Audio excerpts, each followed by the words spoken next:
George Kappas, and I am the director of the Hypnosis Motivation Institute. If you purchased this DVD or are watching it via streaming video on hypnosis.edu, I'd like to welcome you to tonight's presentation. HMI was founded in 1968 by my father, Dr. John Kappas. We are proud to be America's first nationally accredited college of hypnotherapy. For tonight's presentation, you'll be joining the students of HMI's professional hypnotherapy training. I am grateful for the opportunity to be able to introduce to them and to you a remarkable program developed by my father called Success is Not an Accident, the Mental Bank Program. So thanks for joining us and welcome to HMI.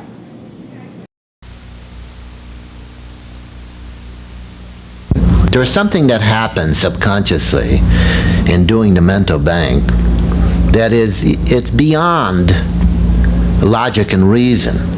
It's beyond the use of positive thinking, and it's beyond the use of any conscious need or desire. It's a subconscious mechanism that causes things to happen, causes us to make things happen. It's an energy force that is stronger than anything that we've ever encountered. It's the reason that when prayer works, that's what's happening. When long-range meditation works, and that small percentage of people, that's why it happens. When positive thinking works, in that, again, that small percentage of times that it does work, that is why it works. It works because of the unconscious power and that energy that we have within us. And what we really do is we begin to direct it through the mental bank.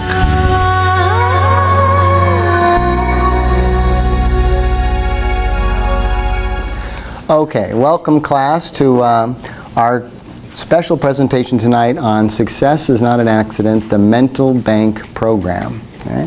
And you know, it's not the mental bank concept. I want to make real clear about that. Dr. Kappas revised his thinking and said, no, it's the mental bank program because it's something that you do. It's not just something you think about. So he was very adamant about that. I'm excited to be able to teach it to you because I think it's, you know, just one of the big items here in our training program that are great and that I want to make sure that you learn. And so I have a goal tonight, and that is not only to teach it to you, but to motivate you to want to do it starting tonight. And that's going to be my challenge. How many of you have been to one of those motivational seminars? Has everyone seen one or been to one? And here's one of the things that really irks me about those. They start out a certain way, and I like to start out that way as well. So let's try this. So in the audience, let me ask a question. This is the part I hate.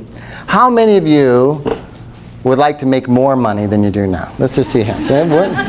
Wow, what a surprise. How many of you would like to be happier than you are now? A couple of you just had enough with the happiness. How about more successful? All right. So if I could teach you something, a system, a program, that would take 3 minutes per night, and it would deliver those promises. It would make you more successful, happier, and more prosperous. Would you take that 3 minutes a night and do it? Yes. Absolutely. Okay? You know what? You're wrong. You won't. It is a very tough thing to do. And while you say you want to be happier, and you want to be more successful, and you want to be more prosperous, you don't. Because that's the nature of who we are. Okay? And you have to know this both as a therapist and as an individual that wants to change. I'm going to teach you mental bank tonight because I want you to use it for you. And if you can make it work for you, then it'll become a powerful source for you to use with your clients in private practice. But you got to make it work for you. And you got to know how tough it is to change. Okay? Because everything about you doesn't want to change. So really what we're talking about, as hypnotherapists, we're subconscious behaviorists, and we're in the business of change, are we not? Yes. So you have to know that change is the toughest thing in the world. So I'm going to introduce you to a concept. It's the most powerful force in human behavior. The most powerful force in human behavior. I'll write it on the board, but first I want to know, can anyone tell me what that is? The most powerful force in human behavior. Resistance. Resistance, close. Habit. Habit, no. Thought. Subconscious, not what I'm looking for. Relief, no. Resistance to change. Resistance to change, and there's a word I'm looking for. I was going to give away a big prize to the person who got it. Who said it? Oh, the cameraman in the back. That doesn't count. Homeostasis. Homeostasis is the most powerful force in human behavior. It is the enemy of change. It is everything that you as a subconscious behaviorist are going to have to work against, and you cannot win the battle of change unless you understand the nature of this force. See, how can you fight something you don't know is there? And how can you work against a force that you don't acknowledge? So the first step is to acknowledge that the most powerful force in every cell of your body is homeostasis, and that is the innate drive to stay the same. Notice I didn't say desire. The innate drive to stay the same. And it's on every level. It's at the cellular level. If it gets too hot, what does your body do? Sweat. Do you have to desire to sweat?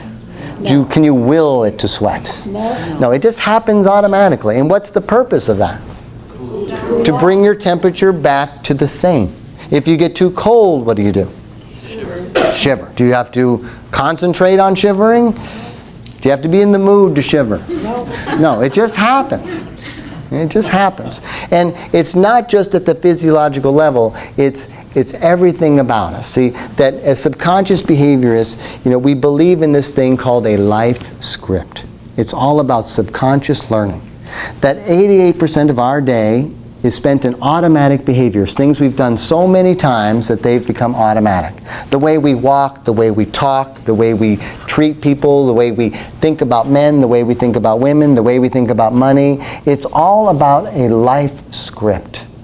As you know, is from the earliest of your trainings, there's only two things that the subconscious mind deals with, and what is that?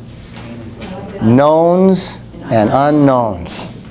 Knowns are what we've identified and associated with, and unknowns are things that we haven't. And it's not just things outside of ourselves, it's who we are, it's the beliefs that we have. And that's what we're talking about is this idea that as hypnotherapists, as subconscious behaviorists, we're in the business of change. And it is a tough business. And Dr. Kappas, as you know, was in this business himself, and he saw clients, and he was struggling with homeostasis in people. And as a hypnotherapist, how often do you get to see your client? 1 hour of one day of the entire week. So what about the other 23 hours of that day and the other 6 days of that week?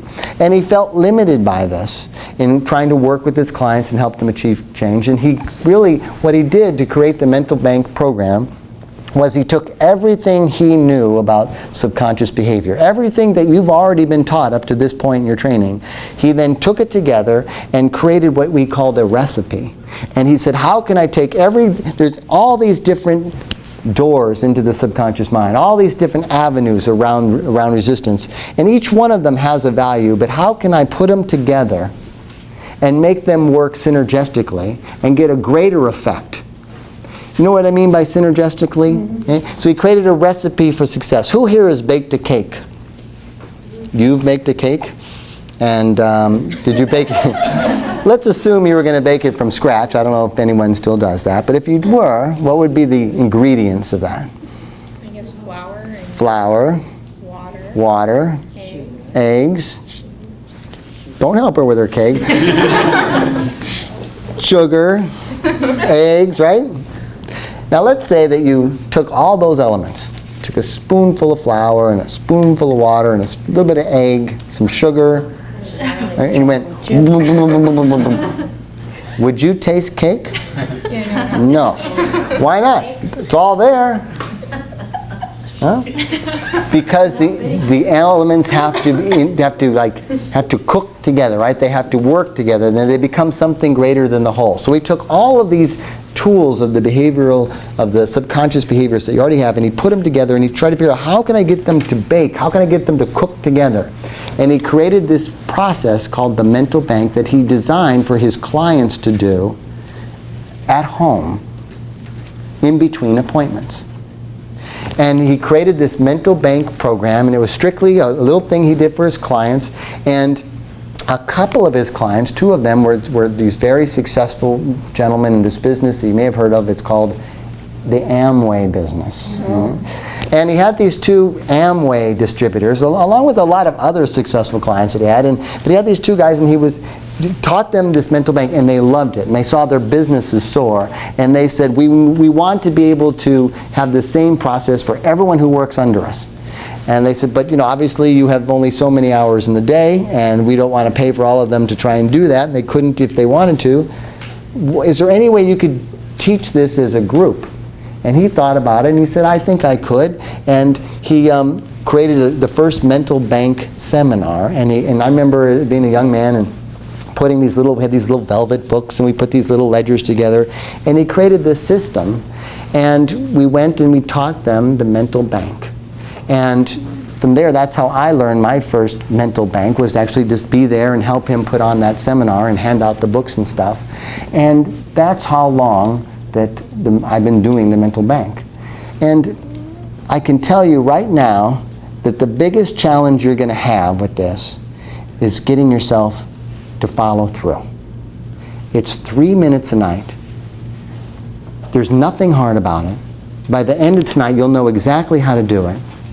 And then you're going to have to stare homeostasis in the face, because it's just going to be basically your decision about whether or not you take those 3 minutes and do something that will change your life. You ever heard of a thing called a transformational weekend? Yeah, we don't believe in that. As subconscious behaviorists, we don't believe in that. And the reason we don't believe in it is because we believe in a thing called steady incremental change. Steady incremental change. And so the mental bank program is not about changing overnight, and it's not about wishful thinking, and it's not even about positive thinking. It's about steady incremental change and delivering a message to the subconscious mind to affect that automatic behavior that you have, this signal that we send out. When we talk about homeostasis, there's good news and there's bad news. Okay? And that is that homeostasis is not necessarily a bad thing. Homeostasis keeps us the same. And it's what makes us human, and it's what gives us personalities, and what allows us to have long-term relationships. I have a friend that was my best friend in 5th and 6th grade. He was the boy next door. We were constantly together. We did all kinds of good things and bad things and had all kinds of fun. And then he moved away, and I moved away. And then at 18 years of age, we got back together and we shared our first apartment, and did all kinds of good things and bad things, And then again, he moved away and I moved away. And there's been a lot of years that have passed in between. But if someone was to say to me, who's your best friend in the world? I'd say, oh, it's that guy, And so I only see him about every 10 years. And so I'll occasionally venture out to his neck of the woods, because he just never seems to venture into my neck of the woods. And I'll venture out there, and I'll finally get out to his area, and there'll be that first couple of moments, when I first see him, and I'll look at him, and it's always so shocking because for some reason he gets older and older, right? It's like bad water out there. I don't know. But I look at him, and there's that shock of, the physical appearance. And then there'll be that first couple of moments, and it'll be very uncomfortable. And I'll have that sort of that hot flash, and I'll think, oh, this was a bad idea. This is a bad idea. I don't even know this person anymore. There's been so much. Our lives are so different for so long. What could we possibly talk about, But after a short period of time, 20 minutes, 30 minutes, something will happen, and he'll laugh, and I'll see a sparkle in the eye or a flash of the smile, and all of a sudden you recognize that person that you know, and in a couple of hours it's like no time has gone by. And the bottom line of the story is people don't really change. See, people don't really change. We're kind of set for life with our personalities. And that's homeostasis. And That's a good thing. We're not looking to change that part of it. All we're looking to do is make some small incremental changes that sort of takes us in a slightly different direction, not change our whole personality. And here's kind of where people come from when they're looking at their success level and their happiness level, and especially their prosperity. But what would happen if I went to the store and I got one of these flat screen 60-inch TVs, and I took it home and I set it up and I get it all ready and I get on the couch and I turn it on and I watch a sitcom for half an hour, and I just watch it and I watch it and I watch it, and I never laugh. And I turn it off, and then I take the TV and I box it back up and I go back to the store and I tell them I want my money back. They go, why? Is there something wrong with the TV? And go, yes, it isn't funny. What's he going to say? There's nothing wrong with the television. That's not the television's fault. You need to change the programming that you're watching. Okay? And that's the most important factor. And the first step is understanding that you're not broken. And I think all of us, I know I for sure have had the experience of feeling broken at times. You know, especially here in Los Angeles, it's really easy. You'll be at a stoplight and someone will pull up in a brand new paper plate $250,000 car, right? And they'll pull up right next to you and you'll look over and it'll be some guy who's 15 years younger than you are, right? And you, for that moment, you go, you're driving your little piece of crap, you know, and you go, what's wrong with me? What is wrong with me? You know, how does that happen? What am I doing wrong? What am I missing here?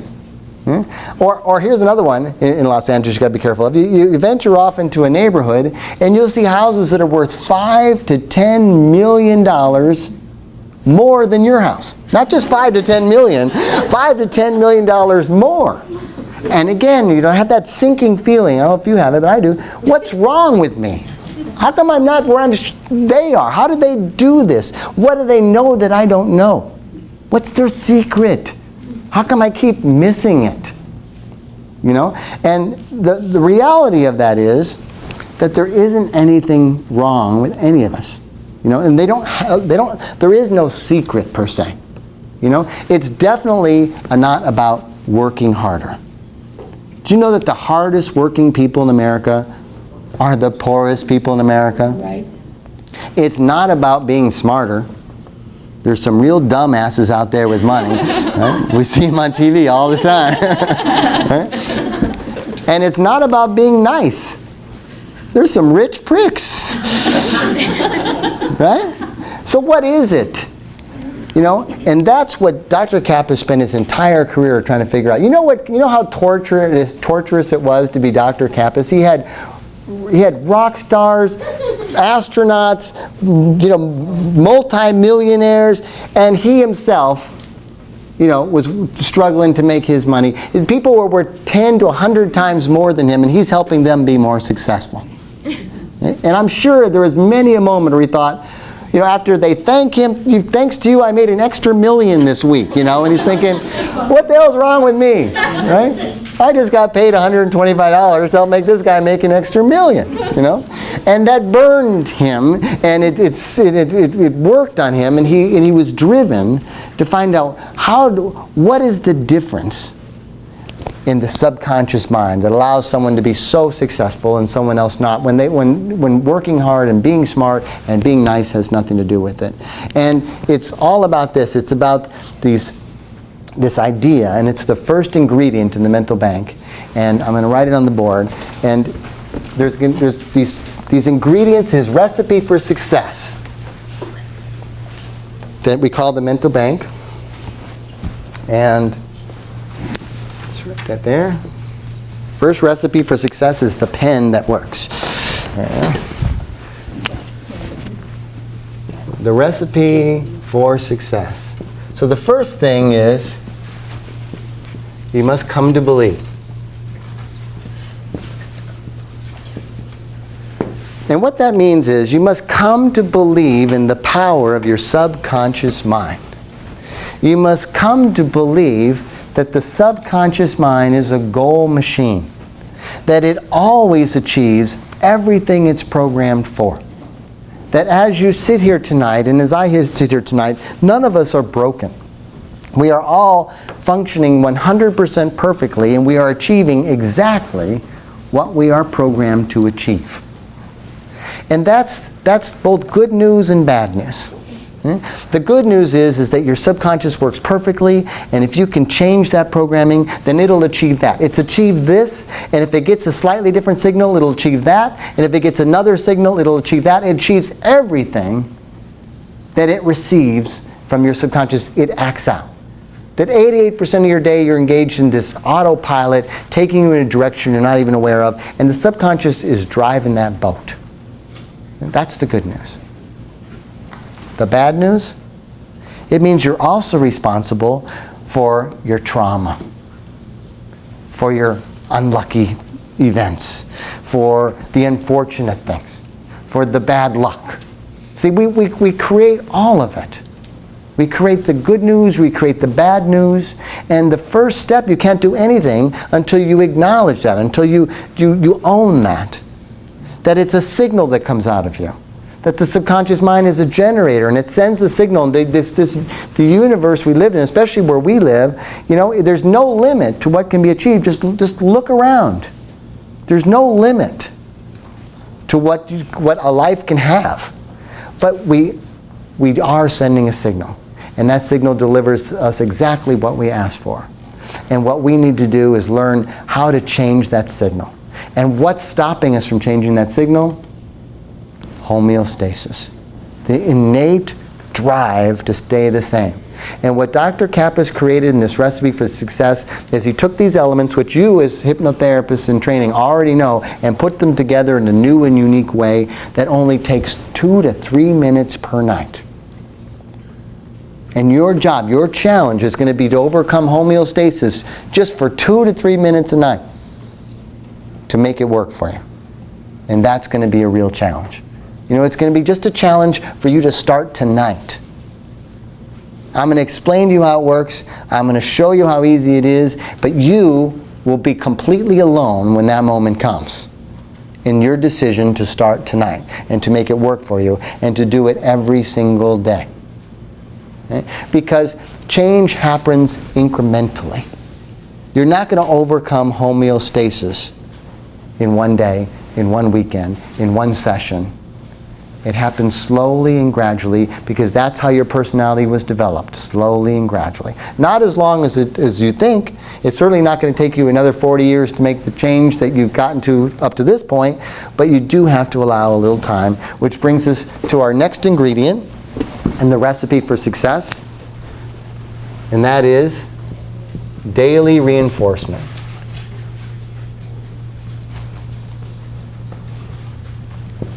Daily reinforcement. When does life happen? Every day. Every day you receive signals that play out your subconscious programming, but you also receive information that tells you what's going to happen the next day. In other words, programming doesn't stop when we're 12 years of age. Yes, the majority of your life script occurs, between birth and 12 years of age. All that you are, all that you learn, your whole success level, your whole happiness level, your whole relationship pattern, all of that is programmed into your subconscious, but it doesn't stop there. And every day it reconfirms that programming. And so if you're going to battle that everyday information, meaning that every day that you wake up in your income level, it confirms its belief about you. It becomes like a self-fulfilling prophecy. Every day you wake up in your relationship, it confirms your happiness level. Every day you go to your job and you receive your paycheck, and you deposit it in your account and you look at your balance. All of that is more information that affirms where you are. So if we're going to battle this, we need something that's going to challenge that information on a daily basis. And we're going to slowly and gradually deliver different information to the subconscious mind. Slowly and gradually. So I want you to think of your programming as like a bucket of water. And that bucket of water is everything about you. Okay? And what we're going to do is drop one pebble in a day. Now you drop one pebble into that bucket. Is the water gone? No. No. Not even a noticeable change. And you drop another pebble in, nothing. Another pebble, nothing. Another pebble, nothing. But if you just keep dropping that pebble into the bucket, one day, you're never going to know when it happened. You're never going to feel it happen. You're never going to see it happen. One day you're going to look back, and there's going to be no water in the bucket, just pebbles. And that's the way real change occurs. And that's the way the mental bank works. You don't have to believe in this every day. You don't have to go and say, I know it's working, this is great, I'm doing it. No, you just have to come to believe that this is how the mind works. This is what the subconscious mind is. And that you're just going to drop that pebble in the bucket on a daily basis, no matter what. It's 2 minutes out of your life. If it doesn't work, what have you lost? But if it does work, then what? See? So it's important that you remember just to drop the pebble in. Now, it's not going to be easy. No one says this is an easy program to do. Just because it takes 2 minutes, just because it's simple to do. Homeostasis is always present. It's going to resist you every single way, every single step of the way. And just a couple of tips on how to avoid just resistance to doing this every day. One, have an extra ledger at all times that's blank and ready to go. Because if you wait to get to the last page and you run out and you have to order another one, or you have to go down to the school and get another one, it's going to be a year and a half before you do mental bank again. And I'm telling you from personal experience, always have an extra ledger. Dedicate a pen to that ledger that clips right on and that never leaves the ledger. If you have to go looking for the pen during that critical moment, you won't be doing the mental bank that night. Okay? I have a pen dedicated to my ledger at home, and I tell everyone in our household, the pen never leaves the ledger. Okay? I don't care if the house is burning down, you need to write down the phone number of the fire department, go find another pen. Okay? That pen must stay with the ledger. The other thing is, we're going to tell you, keep the ledger at your bed. Ideally on your pillow, where you pull back the covers and before you can lay your little head down, you got to move the ledger. Okay? Because it's going to be fighting you. Any excuse that homeostasis can get to avoid change. Okay? And my last one is don't lie down in the bed, or be very careful about that. And don't get prone in the bed before you do your mental bank. As soon as I'm prone in the bed, there's only one of two things going to happen. Neither one is mental bank. Okay? So I like to do the mental bank and then, do that. And these are just, and knowing that and setting those things up is acknowledging how powerful homeostasis is. Okay? How powerful it is. Let me give you some personal examples. One is, so I'm learning mental bank and at these Amway seminars, and I'm all excited, and I'm, just helping out and hearing all this stuff and putting together ledgers.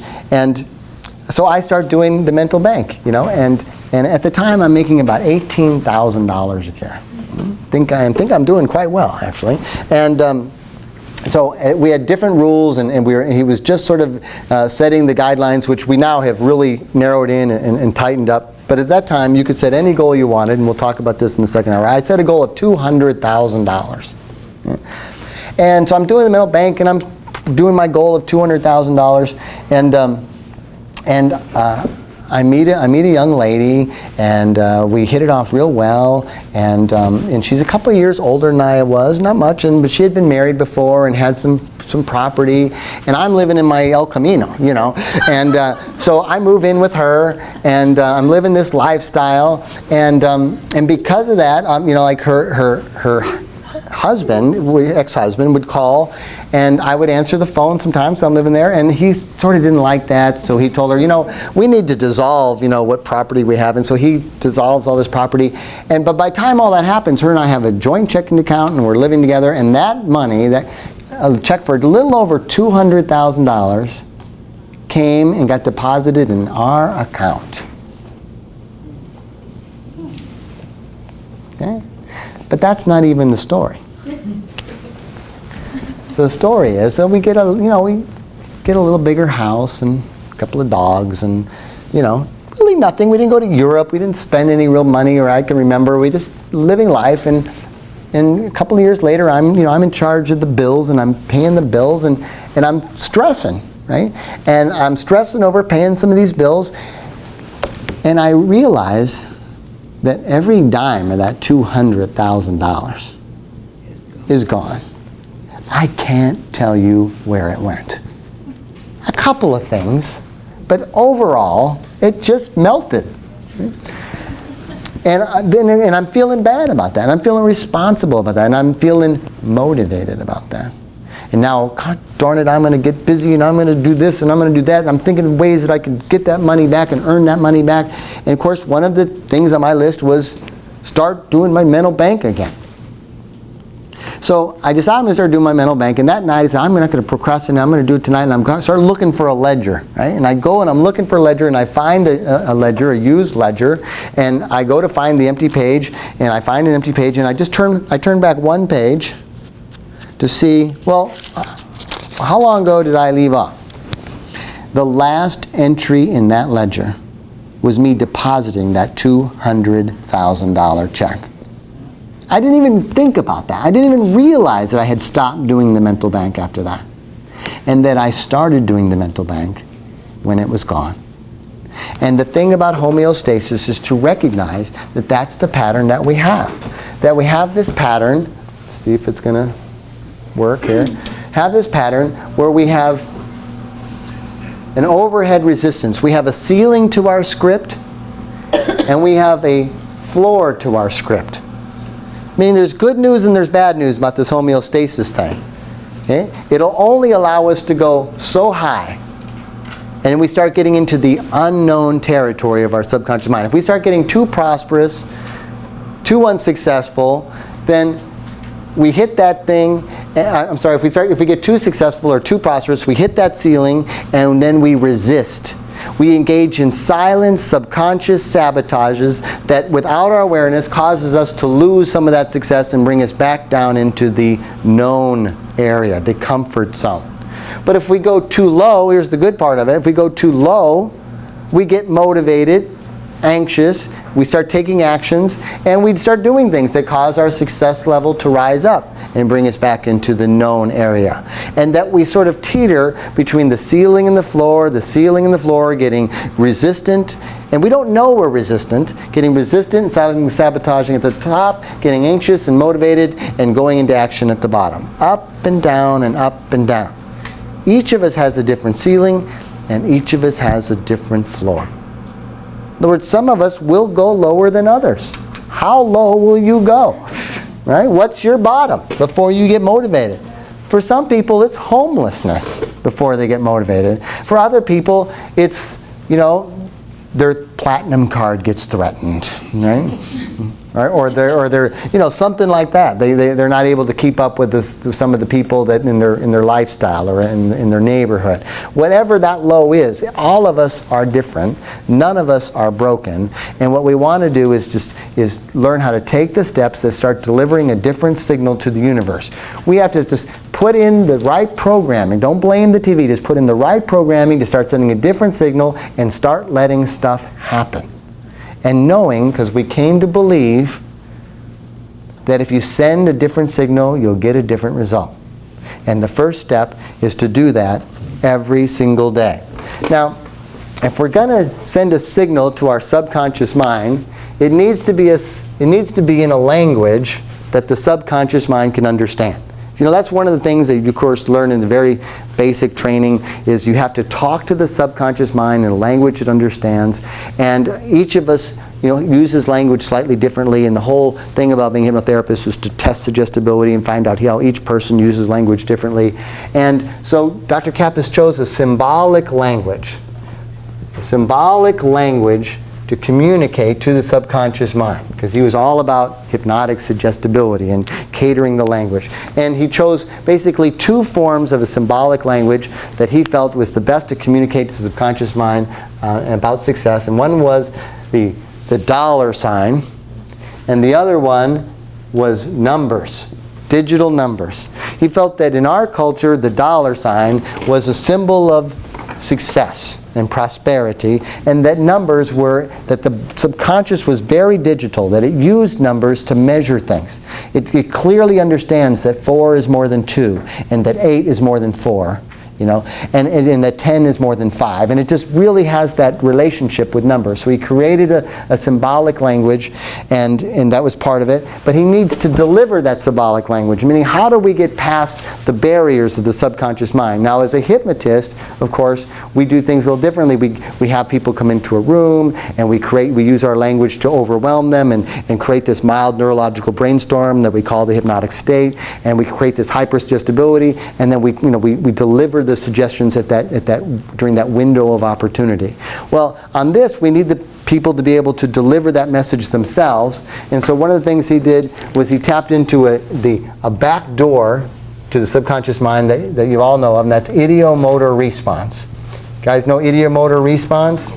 Ideomotor response is that those automatic behaviors that you do and those automatic processes, and it can be related to the pendulum and a variety of ideomotor responses, but he chose handwriting. Handwriting as the ideomotor response that will deliver this symbolic language, and on a daily basis, because we've come to believe that if you change the signal, you change the result. So that's what the mental bank about, is delivering this symbolic language. And of course, a hypnotist didn't invent the hypnotic state. Hypnosis is a naturally occurring process. All of us experience every single day. The hypnotherapist is just trained to trigger this natural reflex. Just like a doctor is trained to trigger the reflex on your knee. He doesn't create the reflex, he just knows where it is and learns how to tap it. You tap it and boom, it happens. Okay? Well, that's what a hypnotist does. He knows that hypnosis is a naturally occurring state. And Dr. Kappas knew that as well. And so he tapped into the naturally occurring state of hypnosis, and he called it the magic 30 minutes. The magic 30 minutes is the magic 30 minutes before you go to sleep at night. And that he wants you to do your mental bank during that 30 minutes. And just do it any time before that 30 minutes. You don't have to wait till those final moments before you go to sleep. In fact, we don't recommend waiting those final moments because there's a good chance you won't do it if you wait till those final moments. So do it within the magic 30 minutes. And during that 30 minutes, you're going to use longhand, handwriting analysis, which taps into ideomotor response. And you're going to use this ideomotor response to deliver this symbolic message to your subconscious on a daily basis. Because we've come to believe that if you change the signal that you send to the universe, then the universe sends you something different than you've got now. That you're not broken, that it's delivering exactly what you're asking for. We're just going to get it to ask for something a little different. Now, handwriting analysis, have you ever tried to copy someone's handwriting? I know in the 7th grade I made it my goal to copy my mother's handwriting for various purposes. But it's very difficult. You know, you can do a short note, or you can do a signature. I definitely had that one down, right? But you can't do like a page or 2 pages or a whole letter. It's impossible to do it well. Okay? Because you can't control those fine motor movements. That experts can tell a forgery on handwriting. Do you know, even when you write a check, you write them out for 100 with numbers, and then say you write 200 in longhand. Which is the legal tender? The 200. See, there's something so personal about handwriting, and that's why as our training we include in your requirements handwriting analysis, which I understand most of you have completed. But handwriting analysis, because you can't stop the personality from coming out in the handwriting, from revealing itself. It's part of our subconscious behavior. But personality doesn't just come out of handwriting, it also goes in.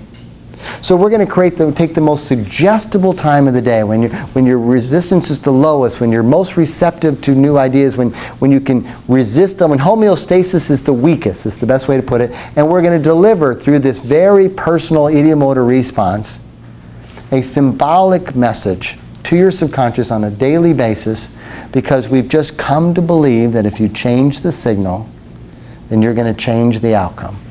And we have a goal, and that is that we want to use this magic 30 minutes to take this signal, and we want to drop it in, and we want it to sync, we want it to go in and get into our precognitive dreams. Precognitive dreams is the sixth element. That their whole goal is to take all of this message and drop it into your precognitive dreams on a daily basis. Because as hypnotherapists, there's a secret that we don't always share. And that secret is that the majority of change that takes place in the hypnotherapy session doesn't happen in our office. We create the suggestible state, we get past critical area mind and deliver the suggestive idea, the belief, the feeling, and it creates a movement. But the bigger thing that happens, it happens 2 days later, 3 days later, 4 days later, while they're asleep. Because that information and that experience and those feelings then drop into and get dealt with in their precognitive dreams. Because your life is attempting to predict your future on a daily basis. Your mind hates unknowns. The subconscious mind hates unknowns so bad, it would rather lie to you than say, I don't know. That's what it would do. It'd rather lie to you. It just can't accept it at all. It has to know, and it bases all of its beliefs about where you're going to be on your past. If you're trying to guess what someone's going to do, what's the best measurement? What they've done. And that's what your subconscious is trying to say. Where are you going to be? See, it's not just tomorrow. It's where are you going to be tomorrow? Where are you going to be 6 months from now? Where are you going to be a year from now? It's looking at this life and it's creating this picture. Because you know what? 88% of the time you're so busy, distracted, hungry, tired, or otherwise engaged that it has to know what direction to go while you're incapacitated. And it lets that autopilot take over and move in that direction. And I don't know if you've ever been on a boat with autopilot, but if they start to drift off, what does it do? It corrects you and puts you back. And then you drift a little this way, and it corrects you. See, life is like a ship. It doesn't go in a straight line. You're always getting pushed this way and that way. But if you get pushed too far off it, what it believes to be your course, it's going to bring you back. Every time. Bring you back. So you think, oh no, my life has a lot of ups and downs. But if you look at those ups and downs, they're all within a certain range generally. And that there's a certain segment of our population called the somnambulists. And that 5% that are just so suggestible that they can go out of that range or below that range. But 95% of us don't fall in that somnambulist category. And we always stay within that comfort zone. And you have to really come to understand that you're living in that zone right now. And that there are forces from long ago that you've long forgotten about that keep you there. A few years back when my mother was very ill, I was spending a lot of time at her house. My stepfather and I would take shifts being with her and watching her. And there was a lot of time where she was just asleep, And so we would take breaks, he would take a break, I would take a break. And so I had a lot of time on my hands, and I was at her house, a house that I used to live in as well. And that house wasn't that far away from our old neighborhood. And so I'm out there and I'm with my son and we had some downtime and we just needed to get out and walk around or whatever. So I get in the car and I said, come on, I'm going to tell my son, I'm going to take you down to our old neighborhood. And so I take him down to the old neighborhood and it was a little shocking to me because you have this perception when you're a kid about what something is and then you go back and I was a little shocked at the way it was. And I remember, getting there about 8 years of age, 8.5 or so, and I remember my mother was newly divorced, she was new to the workplace, and we were looking for what she was going to be able to afford. And I remember that we went there and that the rent was going to be $125 a month. Normally they were $150 a month. But my mother talked to the manager, and she had one unit that was backed up to the laundry room. So the vents actually vented into our front little area there, like the front of our house. And she gave her a break in there, $125 a month. And I remember after my mother passed, I was going through her stuff, and I found she had every check she had ever written in little boxes, all labeled, perfectly ordered, right? And I had to look, and I look, and sure enough, there's that first check, right? With the little paisley design on the checks, 1969. And there was that $125 mark. And I remember her sweating that out. How are we ever going to afford that? And I remember that there was a thing she invented called Shakey's Night. Right? And Shakey's was kind of a new phenomenon. It was a pizza parlor where you didn't have a reservation, you didn't sit at a table. There's long tables, everyone sat on these long tables, and there was a playerless piano pounding away, and it was loud and noisy, and everyone's running around. And we would go there, and you would just walk in, you didn't have a reservation, just mingled in. And when she didn't have enough money for us to eat, she would say, "It's Shakey's Night." And I'd get all excited about Shakey's Night, and we'd go to Shakey's, and we would just mingle in the crowd and find ourselves a seat on the bench, and we'd just wait for people to leave. And as soon as they got up, we went and sat at their place, and a lot of times there was a pizza piece or two still there. And we would eat it up, and then we'd wait for someone else to leave, and we'd go sit at their place, and then their place, and then their place. And then the big thing about that is you got to eat all different kinds of pizza. And I just love Shakey's Night. I sometimes tell my mom, "Is it Shakey's Night?" And she'd say, "Not yet." But I think it's coming, And boy, Shakey's Night would come. And at the time, I thought nothing ill of it. It was the greatest time, and I loved Shakey's Night. And she never let on that we were in trouble. But we were. And as I drove him through there, our experience as a family today is so much different than my experience. In other words, his experience as a kid that age is so much different than what I went through at that age and where we were as a family. And, I realized that when that $250,000 car pulls up next to me, or that $10 million house, just seems so impossible, that's why. That's why it seems so impossible, that I'm still there. And it wasn't a bad time. It was the best time of my life. But there was some learning taking place there, And then I look at my father and his wife, Florence Henderson, and they're 18 years together, and both very successful people. And, I watched them work. I watched how hard they worked. And both of them, much older than myself, worked twice as hard as I ever did in my life, or probably ever will. They would fly, they would be gone for a month, they'd be home one day. They'd have a team that unpacked them, repacked them, and they'd be off again. And they would just be working this place, and 12 hours here, and 15 hours there, and up at 4, and on the plane, and here and there.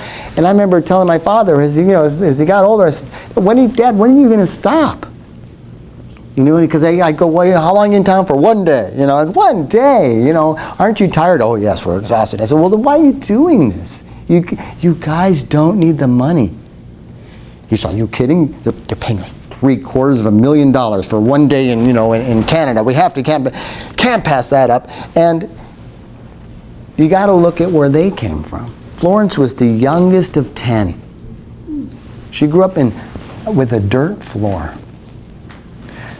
They had so many kids, and her father had a drinking problem. He couldn't remember who she was. She couldn't remember her name. And my father was the son of immigrant parents in Chicago in the Depression. There was plenty of time when it wasn't what we were going to eat, if we were going to eat. And you know what? I don't think you ever shake that. I think that gets into you, and it's there for life. It's part of that script. And even if you achieve success, for them it was to overcome the fear of not having, the fear of being without was so great that they worked so hard to achieve just such an overcompensation of success and you just can't turn that off. And that's what this whole thing about change is. Behavior is lifelong. Your personality is lifelong. And so many of us look for quick fixes. So many of your clients are going to come to you and say, fix me now, and do it now, and make it happen. And while you can change the way they feel today, and you can change, their public speaking and their confidence and their sports performance and pain control, and all of that can be immediate. Stuff like their life script, stuff about their income, their happiness, their success, their prosperity, all of that takes more time. And 1 hour a week is not going to override their life. We need to give them something that happens ongoing, forever. And that mental bank is not about wishful thinking. It's really an ingenious program that mixes fantasy and reality, that sends a different signal, that every night, everything that happens to you piles up in a big pile. We take in so much information a day, we have no concept of how much information we take into and how little of it we actually deal with at the time. You guys we done that experiment together about how little information we retain? What percentage of information in a day do you think you actually process and deal with and retain? 7%? Let's do an experiment. See. Okay? Here we go. You're going to do it, I'm going to do it. My role is bigger than yours. Let me get ready. Okay, so here we go. I'm going to look at each of you right now.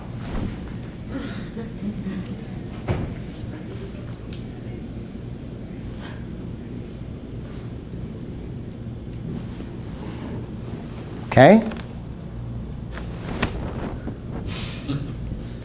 Covering my eyes, can I name off what everybody in this room is wearing? Can't do it, can I? Didn't I just look moments ago? Yeah. Why can't I do it?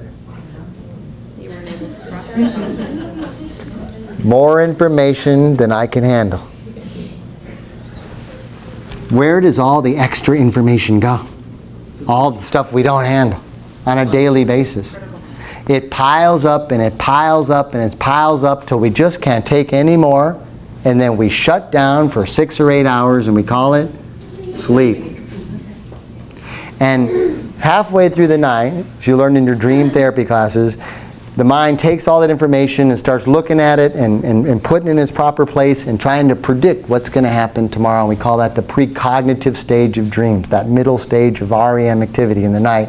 And that middle stage, and all of that piles up. And what we want to do is we want to add to the pile. We want to take what life's telling your subconscious on a daily basis. Every day your life tells you who you are, what you're worth, what you can expect, what your value is, how happy you're going to be. It just looks at your life and it reaffirms what it already believes. It strengthens its conviction. We want to mix into that signal. We want to be a participant in that. We want to add to that some different things. We want to challenge what life is telling your subconscious mind. And what we're going to do is we're going to have the real signal, and we're going to mix in this mental bank information. And it's all going to go into the same pile because we're going to use these synergistic steps to get it in there, to get it past your barriers, your defenses.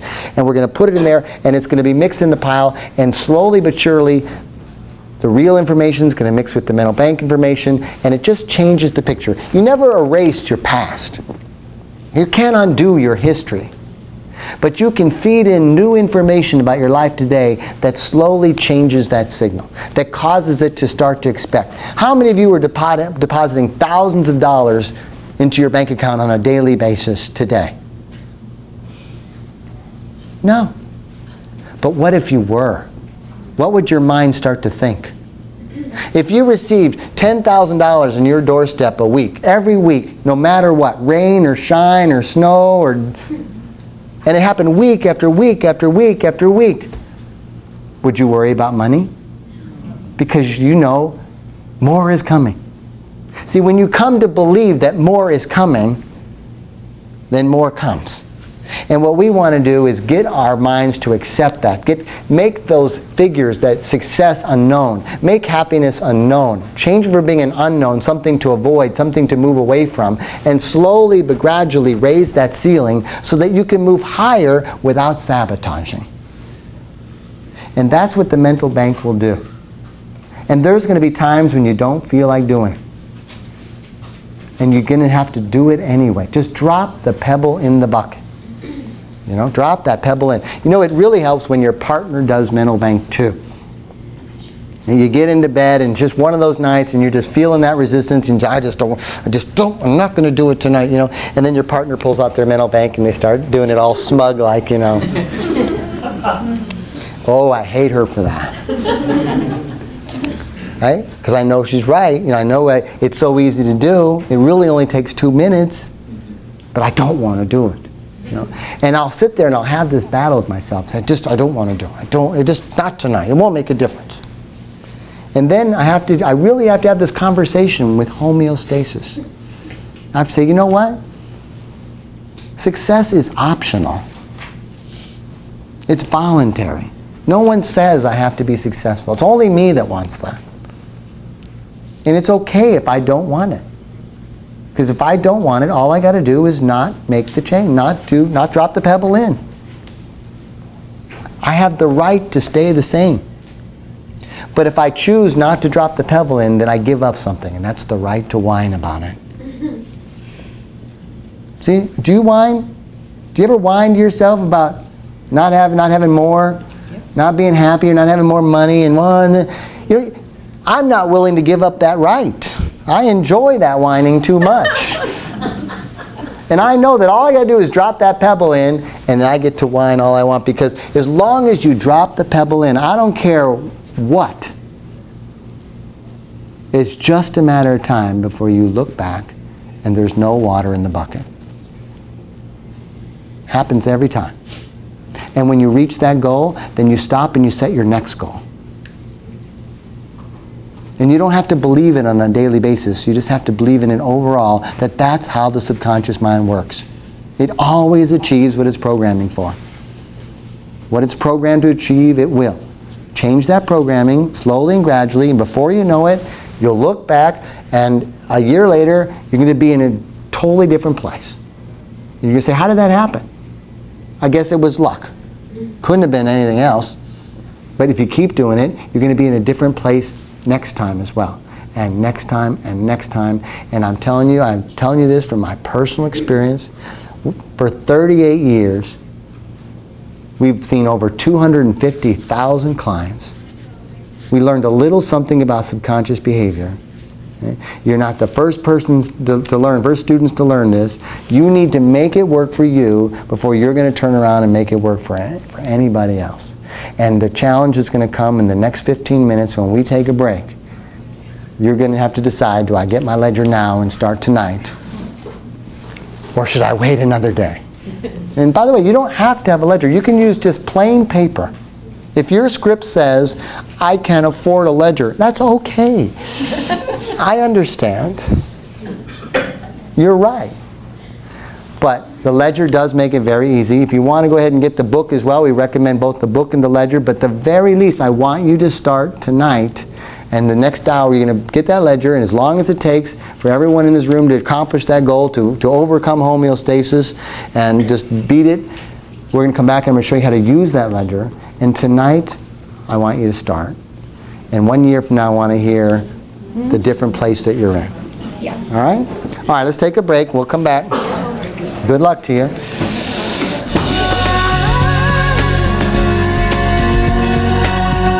A common question asked of me is, how did I create the mental bank? The obvious answer is through years of research, through years of mistakes, and to years of trying out different mechanisms that in the past did not work. I tried positive thinking, I've tried sleep teaching, I've tried using power words on tapes, and I would make thousands of tapes for different people so that I can consciously affect some unconscious motivation or process. And in most cases it worked with a few of them, but the majority, it was failure. Short range, had no effect. I tried hypnotherapy. Hypnotherapy worked. I couldn't obviously hypnotize everybody, so I had to go back to the drawing board. So I started picking natural mechanisms that affect the human being. These mechanisms, we entered into a formula that we call a synergistic approach now, And combining all these mechanisms together, we found that the human being enters this filtering process, enters the subconscious mind just as easily as if he was using hypnosis. The difference is, it's without the use of hypnosis. It's doing it themselves. And in turn, I put it together, and after many years of searching it out, we came out with this synergistic mechanism that we called the mental bank process.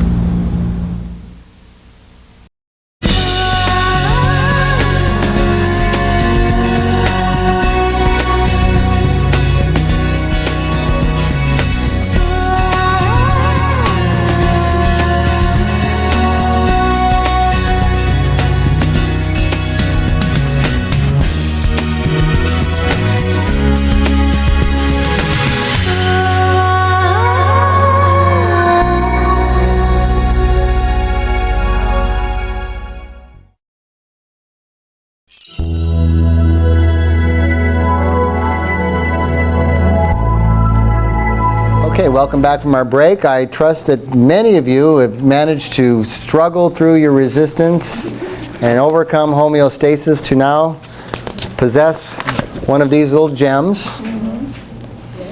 Okay. Was there anyone who just couldn't make it through that struggle? Just really battled. Didn't make it? No? All right, pass this back to that woman in the back. Just hand it back to her. Just to let her know. All the way back. There you go. All right, so let's do this. Let's learn how to use this, meaning we have those 6 synergistic elements, the recipe for success. What the ledger does is it puts it together for you in a 2-minute process. Again, you can do this just on plain paper. The ledger just makes it a lot easier, okay? And we encourage you to do so. So let's start. If you open your ledger to the first page, it says Getting Started on the top, and that's what we have up here on the board. This page right here just says Getting Started. Everybody there? And it says, congratulations on the start of your mental bank. So congratulations to you. These instructions are designed to supplement the text, Success is Not an Accident. Now you know you're really struggling through resistance when you buy the book as well. How many people got the book as well? Congratulations to you. So this ledger is designed to supplement the text Success is Not an Accident by Dr. John Kappas. The first step to write your mental bank contract is to arrive at your yearly income goal. Okay? What the mental bank ledger does is it puts you in business. You're going to pay yourself to achieve your goal. That's what you're going to do. You're going to be both the employer and the employee. You got to pay that employee enough to be motivated, but don't pay him for stuff that doesn't actually get anything done. Okay? It's really a balancing act. So you're going to set a mental bank goal. Now we're going to start out, by the way, this is a very simple process, and you can make it real complicated just if you want to. But let's try not to do that. It's very easy, and let's start out talking about let's say a financial prosperity goal. Just for argument's sake, this can be applied to so many different things, including relationships and weight loss and all kinds of goals. But just to learn it, let's start out talking about a financial prosperity goal, which is the majority what people use it for. The first step is to write your mental bank contract to arrive at your yearly income goal. We call this your mental bank goal. Okay, so you're going to set a goal, and that mental bank goal should be double or 2 times your current annual reality income. Okay, so we're going to introduce 2 definitions, 2 words. Mental bank goal and reality income. Your reality income is what you earn now. Your mental bank goal is double that, what you want to earn. Everyone clear on that? Yes. Reality income is what you earn now, and your mental bank goal is 2 times that. So the first thing we need to do is we need to arrive at your mental bank goal. Now, on the page next to it, it says my new mental script contract. Right next to that, there's going to be blank spots. This is just a sample for you to write in today. You'll rewrite this tonight when you actually start. So you're going to write in that stuff, and it just says let me just put that page up real quick. It says right here, you put your name, agree on this 27th day of March 2006, to rewrite my mental bank script to arrive at a yearly income of, right there in that blank spot, you're going to write your mental bank goal, which is 2 times your reality income. So I need everybody, if you will, to write down your mental bank goal 2 times your reality income in that little blank spot, just so you have a figure to work with. Without that figure, we can't proceed. Now, some people have a real easy thing. They have an income. They file IRS tax return. They look at that and they see what they have an idea what their annual income is. Do you have anyone who has an idea? Do you have anyone who files an IRS tax return? Let's start right there. Quick, get them on camera. The ones that don't have their hand raised. And for those people, it's real easy. You take that figure and double it. Now, for some people, it's a little more difficult, right? They say, I don't have any income. But that's not true. And you'll have clients tell you that that's not true. There isn't anyone in this room who doesn't have an annual income. And remember, the mental bank is not about deserving it. If that was the case, I wouldn't be here tonight. Okay? You don't get what you deserve, you get what you ask for. Okay? And so, every one of us has a lifestyle. I know when I was teaching my son the mental bank, he said, I don't have any income. I said, the hell you don't. Okay, and we added up what his income was. We took, 1/3 of our house, 1/3 of what it would cost, like the mortgage, 1/3 of that. Then we took the cost of his private school. Then we took like the clothing allowance that we spend on him, and then the weekly allowance, and then we took, the amount of food that he eats. We realized he makes more money than I do. So all of us have a lifestyle. Now, let's say that you're married and your partner works and you don't. Whatever that is, that income, that you just cut it in half, that's your income. Okay? We all are living, we all are receiving stuff. It doesn't mean it comes to you in the form of a paycheck. You are receiving, meaning when the mental bank works, it doesn't mean you got a new job and you earn more money. It just means you're receiving more stuff from a variety of sources. It doesn't matter how the income comes to you. You're all receiving income. And you need to really in other words, you can't move up if you don't know where you are. You've got to know where you're starting from before you can take your first step forward. So if you would, I just want you to take a moment and I want you to figure out approximately what your annual income is. Because that's going to be the first step in moving up. And a lot of it's surprising how many people actually don't know. I know I was, part of this process has taught me to look at my income, and now I'm at the point where I have to ask my CPA to calculate it for me, because I receive stuff from so many different sources that I don't really know what it is till someone helps me to know what it is. And I include all the things I received, including car allowances and food allowances and all that stuff that's paid, insurances. All of that is income to me. And you have to really acknowledge it before you can, and know where you're at before you can move up. So any questions on that? So you say the gross income in here. Gross income. If that's one way to do it, Wow. that's your starting point, and then you're going to double that for your mental bank goal. Questions? Do you guys, everyone have a mental bank goal? Everyone knows 2 times their current reality income. 2 times. Only 2 times. And the reason is, and when we first started, we had unlimited. And then we said, well, 2 to 4 times in the book. Well, we really have been narrowing it down so that we feel that 2 times creates the least amount of resistance. You get more than that and your mind starts rejecting that number and it's just too outside your ceiling. When you get to that, you can always double it again. So it's not like it's limiting in any way. Just double wherever you're at right now. So everyone's with me? Yep. Everyone has a mental bank goal. Yes. We call this your mental bank goal. Your mental bank goal should be double or 2 times your current annual reality income. You arrive at this mental bank goal by paying yourself an hourly rate for value events. We'll discuss what those are. See the chart below for determining your mental bank goal, your hourly rate, and your value events. So let's take a sample goal. Let's say that your mental bank goal is $100,000. What would your reality income be if that was the case? 50. See, I'm testing you. So if your mental bank goal is $100,000, your hourly rate is going to be $100. Whatever your goal is, move the decimal point 3 places to the left, and that's your hourly rate. If your goal was $50,000, what would your hourly rate be? $50. If your goal was $250,000, what would your hourly rate be? So right now, write down your hourly rate.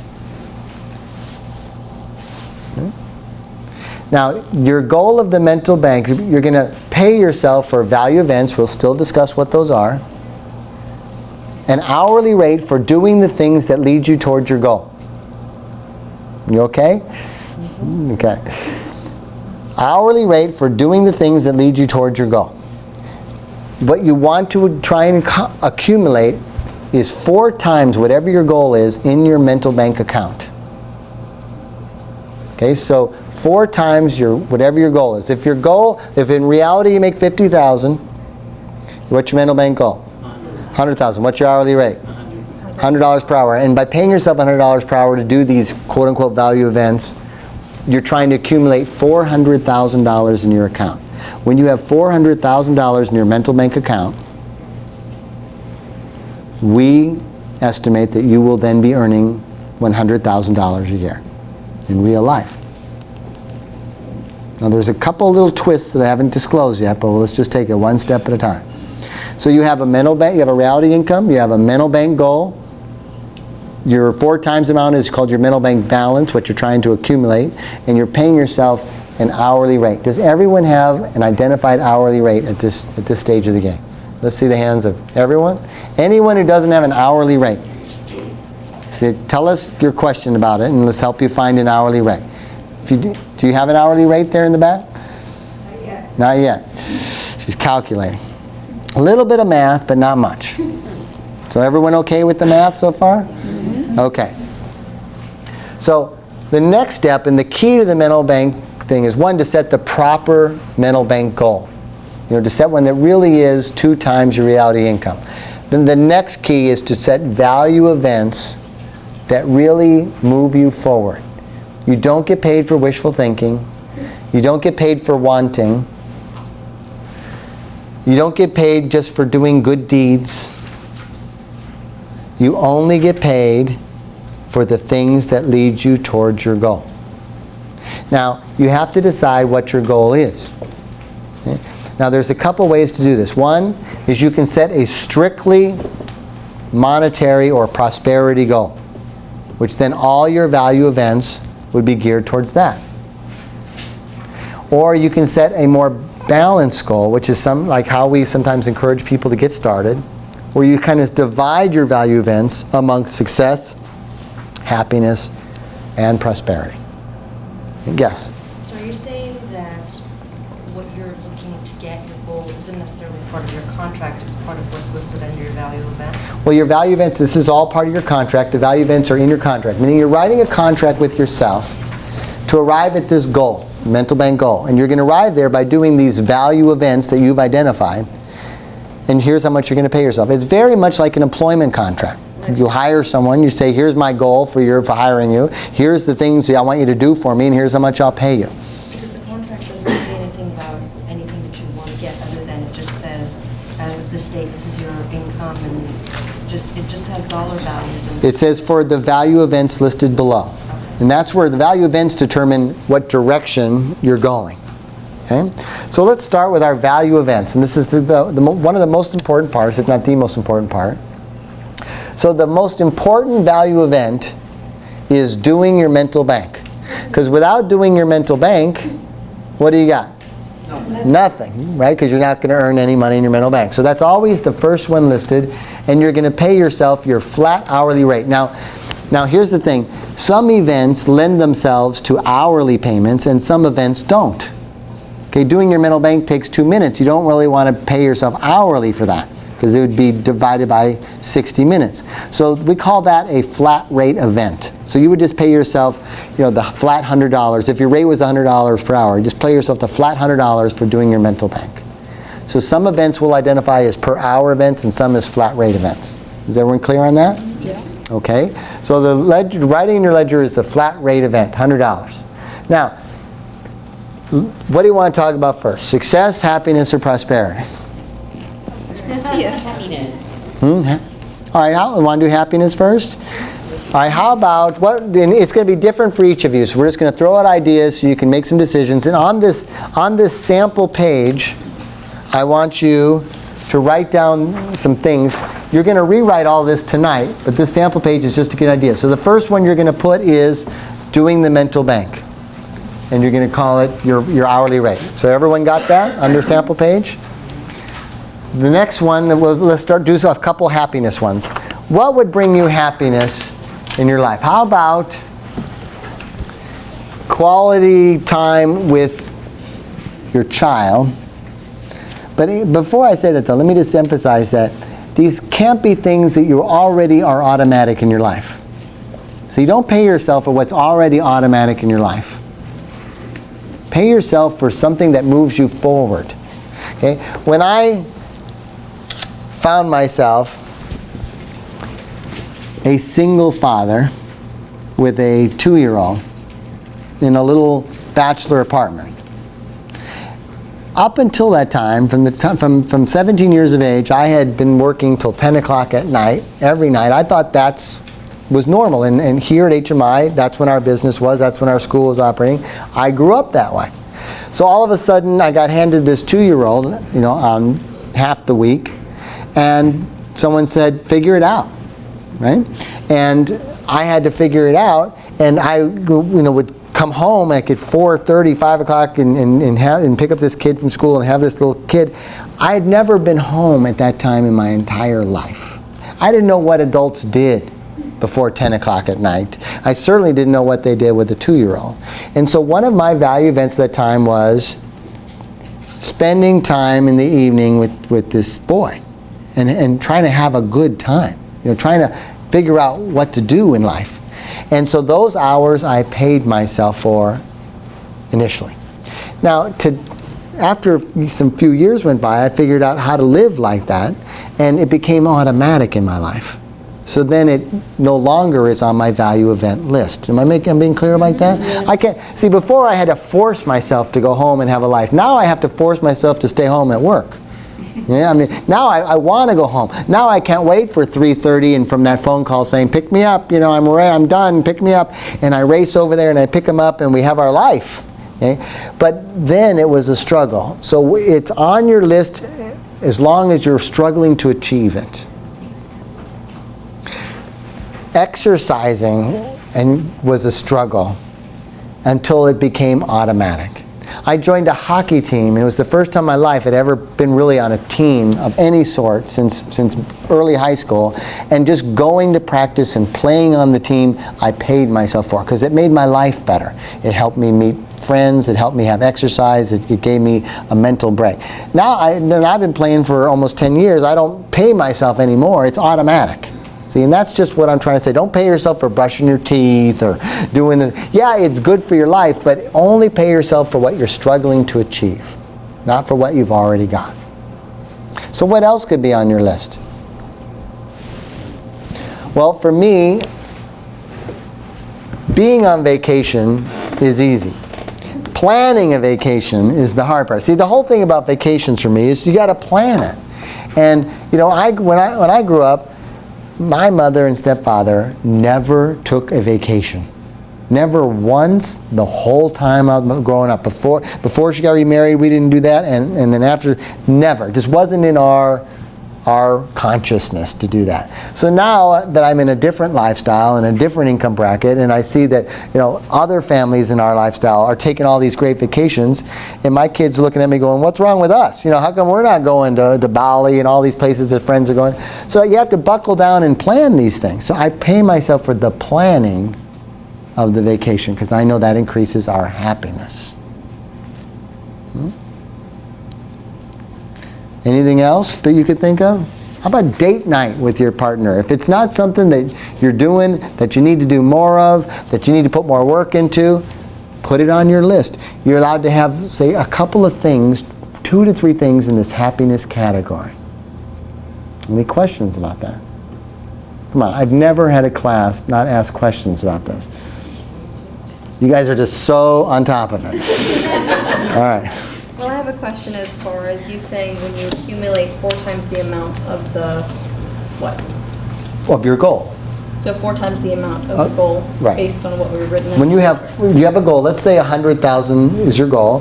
When you have 400,000 in your account, that you can account for as far as valued events. 400,000, you're going to pay yourself for the value events, and then your balance is going to go up and up and up. When you have 400,000 in your balance. Yeah. All right, say you pay yourself to exercise or to date your spouse or whatever. Or to exercise your date. Either one. However you want to work that. Yeah. So would you say pay yourself 100, whatever your... Hourly rate. That's like an hourly thing. Although sex may not be an hourly thing. That may just be a flat rate. Flat rate. Yeah. Doesn't matter how you word it. Well, you mean on this list right here? No, just real blunt, just what it is. And by the way, it doesn't have to be so specific. It can be categories, you know. So because your value events may vary slightly, but they fall into this category. It doesn't have to be like you name it, everything you do exactly. Okay? I mean, like time with LJ, what I used to put. Well, that encompassed a lot of things, you know, quality time with LJ. And then it was up to me to decide if that fit into that category. Okay. All right. How about success? Now, this should be easy for you guys, right? You're all in this, kind of in this, going to school to accomplish the same thing. Okay. How about being in school, those hours? Now, how many of you drive like half hour or an hour to get here? A lot of you? Okay. How about that drive time? Isn't that work? Shouldn't you be paid for that? Okay, so that's on your value event. School, which includes drive time. Okay. How about study? Isn't that tough sometimes? Yep. Homework, study. That's it. How about reading? Yes. How many would really feel you need to read more than you do? Put it on your list. That's part of your success. Yes? Do you have to be reading textbooks or just any kind Well, it depends. You know, reading can be on your happiness list, okay, or it can be on your success list, depending on what you're reading. And you know, reading is happiness. And there's nothing like having a book that you can't wait to get home to read. There's nothing like having a book that you just don't want to turn off the light at night. And you know, and sometimes those, you go a while in between finding those books. So if you're not doing that, if that's not part of your life, then I'd say it's a worthy happiness goal. Okay? I'm not sure, because you said you have to put something that moves you forward. Isn't driving something that's happening already? Well, yes, but I mean, if you're driving to school to achieve a goal, to change your career, and I would say put that on your list. By the way, on the happiness thing, if you want to increase your spirituality, if going to a church is something you want to improve in your life, if meditating is something you want to improve in your life, exercise is another big area of happiness and health that, you know, that's a big thing you want to put on your list under that category as well. Going to the gym. And you know, and there were times where in my life where I wanted to go to the gym and I wasn't going to the gym and I paid myself for it, and then it became a habit and then it went off the list. And then at some point I stopped going to the gym, and then to go back was a struggle again. It can come back on the list. This list is evolving. It's not stuck. Does that have to be actually on your list of value events in order for you to use them in your ledger, or can you just use them in your ledger? You should put them on your contract. You can always add things to your contract or take things off your contract. It is an evolving piece of work. Just like if you have an employee, you can always take things off their to-do list and put things on their to-do list. You know, we're going to adjust the direction. You know, I want you to stop doing that and put your energies over here. That's what we do with employees all the time. Yeah. So did you say regardless of what your hourly rate is, the $100 is a flat rate? No. The flat rate is just whatever your hourly rate is. Oh, okay. It's going to be different for each person. Yes, real loud. If the task is more difficult, can you make it work more? Yes, but we're going to talk about that. You're allowed to have a couple bonus events. So after we get our list, we're going to go back and look at it and say, which are either the toughest ones, the ones I'm resisting the most, or what is the most important ones? What is the ones that propel me a lot further than the other ones? All value events are not equal. Okay? So then, but we'll come back and assign bonus events. Yes? I just noticed that these 3 sample flat rates are double the hourly rate. Just because they have listed, well, no, the hourly, let's come back to bonus events. They're all their hourly rate unless we label them as a bonus event. All right, let's talk about prosperity a little bit. How many of you have jobs or have work? There? It doesn't have to be your dream job. Okay? You have to work to create cash flow to live your life. Pay yourself for your work, even if you don't like the work, even if it's not what you want to do. Pay yourself for the hours you're at work. Okay, so put that down on your list. Work. Yes, sir. Or even if you're looking for it. Even looking for work, yes, is interviewing and going through the paper, and absolutely. Now let's say on your prosperity list, like for you, in a matter of months, you're going to be starting your internships and you're going to be building your private practices. So advertising would be on your prosperity list. Networking groups, marketing, which include doing lectures or just talking to people. So let's say you go to an event, let's say you go to a networking event, and it could be like the Chamber of Commerce, or you just go to meet a group of people that you haven't met before, and you talk about your business. Those hours count, and pay yourself for that time. Value it in your mental bank. Of course, seeing clients, meeting with people and doing therapy, that's going to be a value event for you. Now, what if you have investments and you have to check up on them? You have to go look, let's say you look at property, let's say you go meet with someone about an idea, let's say you explore an opportunity. Those are value events that you'd call that. As well as doing taxes and doing all that other stuff. Those are all, should be on your list under the prosperity level. So you have some under happiness, some under success, some under prosperity. Now we go back and we say, what are the toughest ones? What's the one we resist the most, and what's the one that propels us the most? And get those 2 bonus events, which just means double your hourly rate. You know what my bonus event is? My mental bank? Teaching you. And I'll tell you why. It's because it's the most enjoyable thing. So it doesn't have to be torture to be a bonus event. But I do put out the most energy doing this.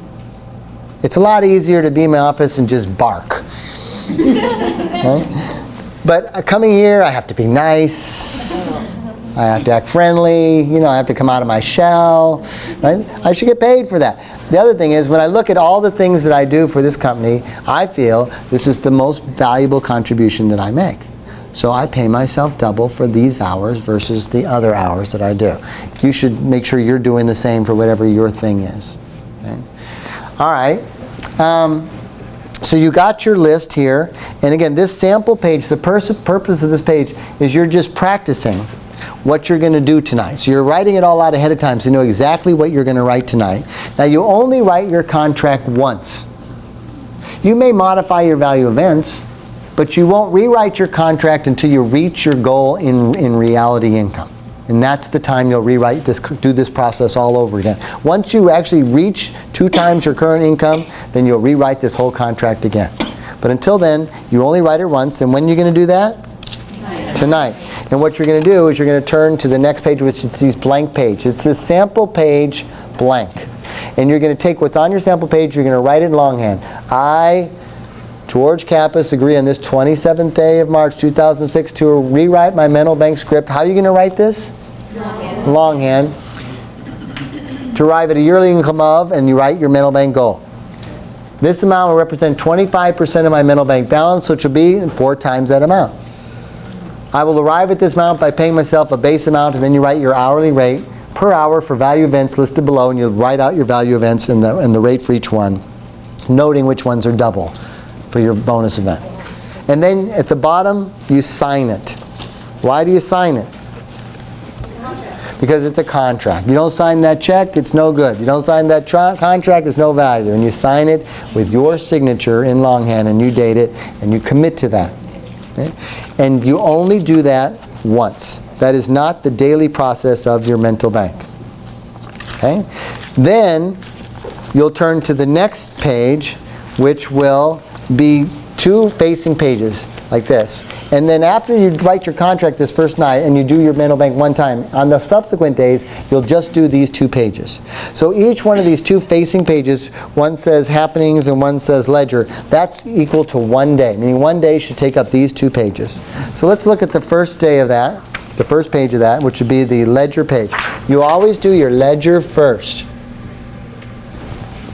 Okay? So again, I don't want to repeat myself, but I want to make sure I'm clear. The first night, you're going to write your contract out tonight. That's tonight. Write it out, sign it, and then go to the next page and do this. And then after that, you would just go straight to this ledger page. So tonight, let's just use the $100,000 goal as a sample. All of you have a different goal. All of you have a different hourly rate. All of you have different value events. In order to do this as a group, let's just use the 100,000 because it's easy to add and stuff.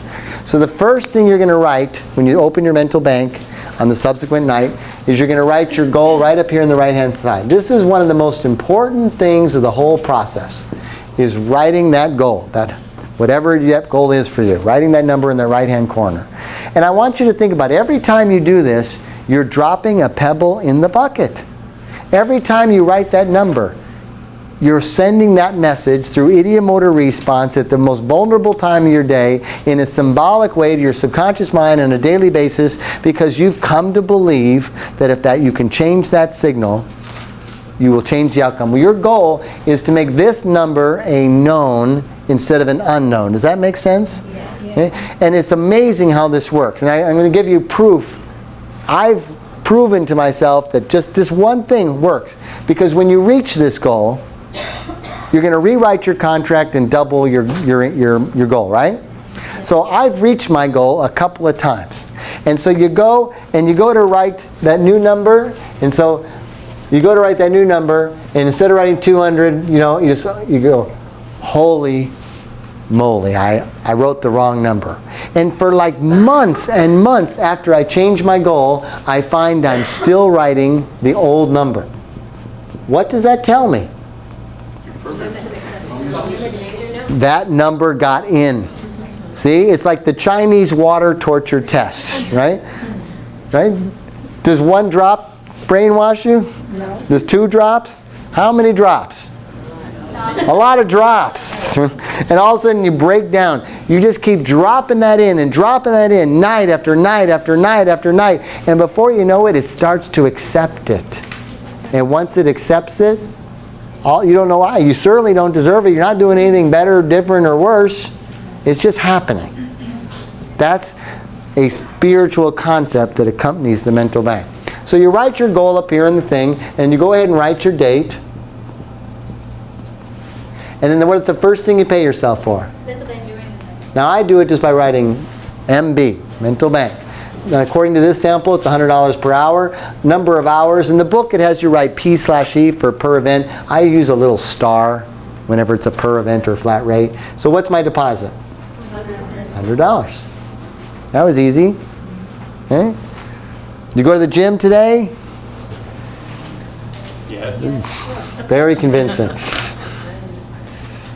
Well, obviously you're having some struggle, so maybe that's your bonus event.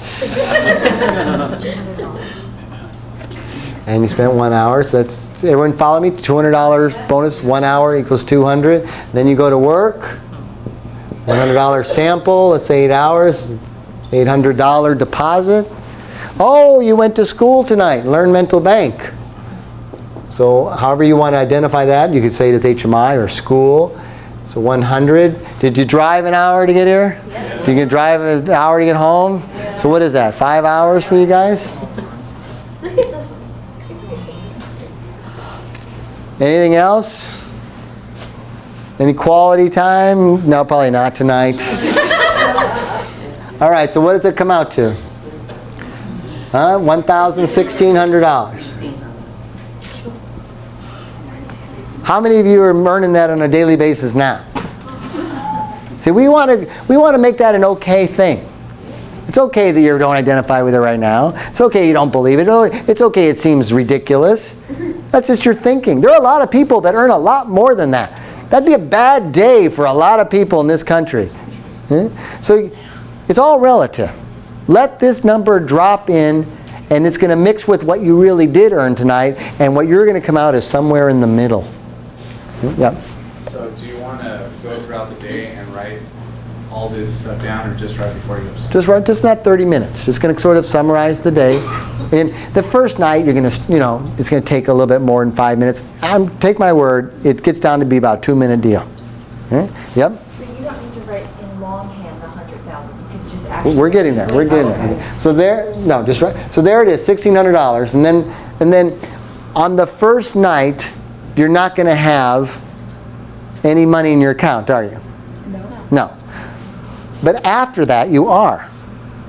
Okay? So your first thing to write you're going to write your balance forward. What is your current balance? Now, right now, what is it? 1,600.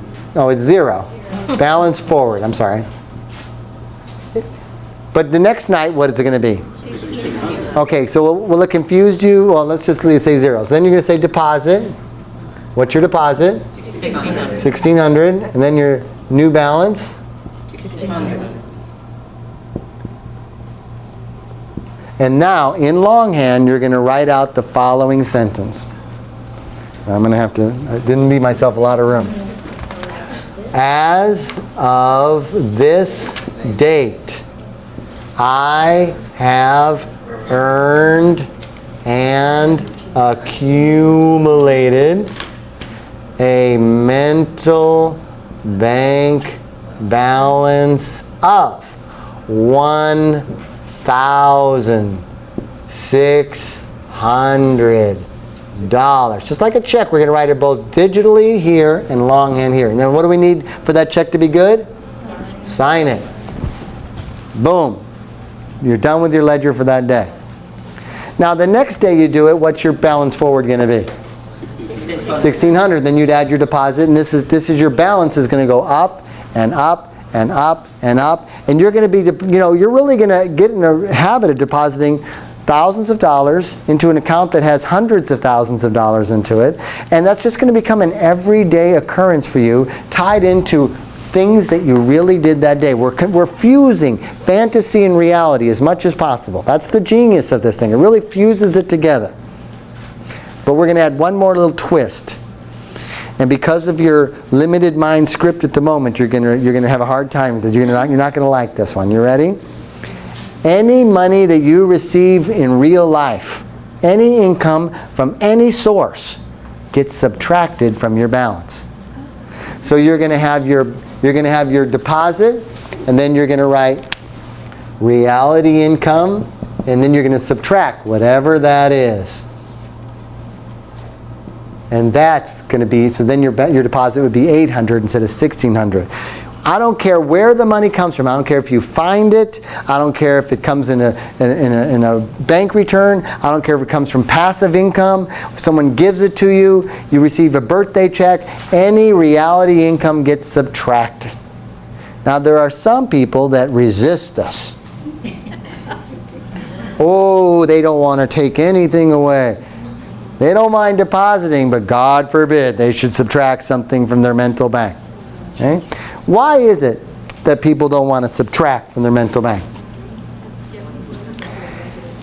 Because they don't accept the fact that they're always going to have more.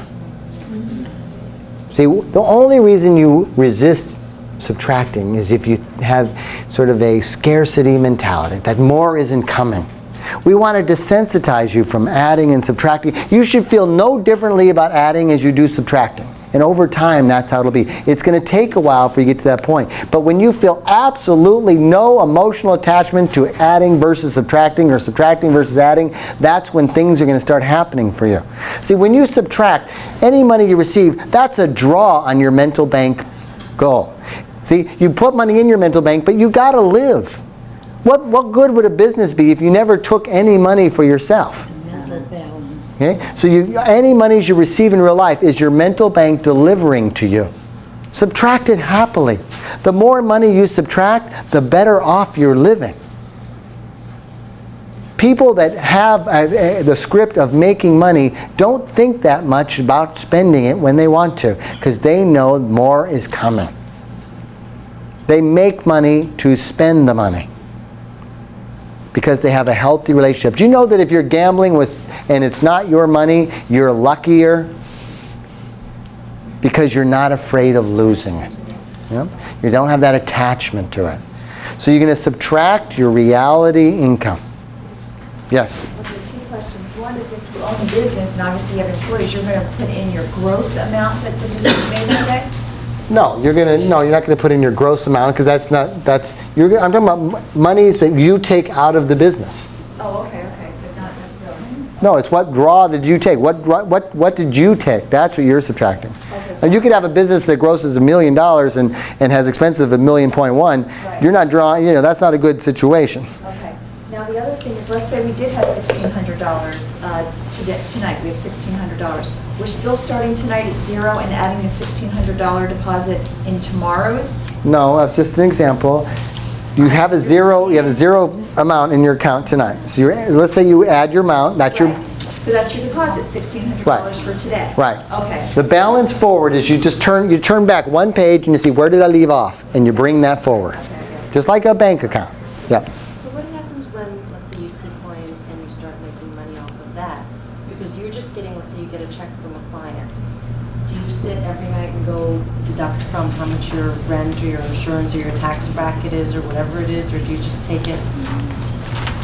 You don't want to do gross amounts. You would have to figure out, calculate a net profit on that independent business. Like, for example, I receive money from a variety of sources, so I have to like look at, like, for example, daily may not be the thing for you. For me, I do quarterly.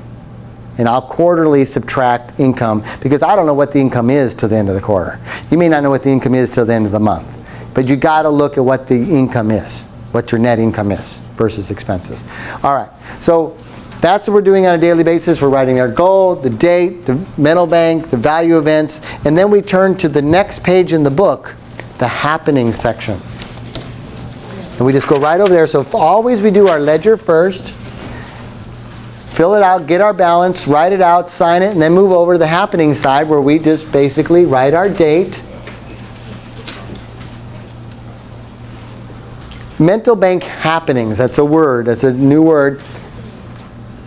Everything that comes to you is the result of your subconscious mind.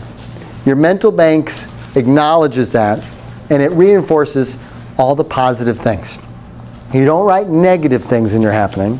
We want to reinforce the positive things. Okay? So you're going to write down everything that your subconscious drew. You're going to take responsibility for it. You made it happen. Now here's how it goes for me. It may not go this way for you, but here's what happens. I go over there, I do my thing, I go over to the happening section, and I always start this way. Nothing good happened today. And so you start at whatever you can grasp, right? Well, no matter how small it is, you go, let's see, something, let's see, woke up. I guess there's something to be said for that. Oh, you know what? Now that I think about it, had great breakfast time with LJ and Colby. That's my son and dog, and we had a really good time. You know what? That's a blessing. That's a thing of privilege. You know. Oh, that's right. Got email offer to do such and such. That's right. That was I don't know if it's going to happen, but it was a great offer. Oh, pretty girl winked at me at Whole Foods at lunch. Notice it's Whole Foods and not Taco Bell. Right? And then when I run out of space is when the big one hits me. Oh, that's right. Signed new publishing opportunity. And I'll always run out. The further I go, the bigger the things get, the more I remember. And that's what this is about. When you run out of space, you're done. Every once in a while, I'll think of one that's so big that I forgot that I'll cheat and go, put it here. But generally, when you run out of space, you're done. You move down to the bottom section, and this is a dual-purpose section. This thing, investments and affirmations. Investments is an advanced function of mental bank. You're not allowed to use this section until you've been doing the mental bank for 1 year and have a good balance. Okay, so we're not going to touch that much. The book talks about it. It's an advanced process. What you're going to use this for is affirmations. You're going to write 2 affirmations a night. Write them exactly as you would give a hypnotic suggestion to your subject. Okay? Try one literal and one inferred. Try one specific and one generalized. Have specific goals. I'm going to get 2 new clients this month. Have generalized ones. I am achieving success, happiness, and prosperity. Stick with this. Rotate every other day. Stick with the same one for 30 days.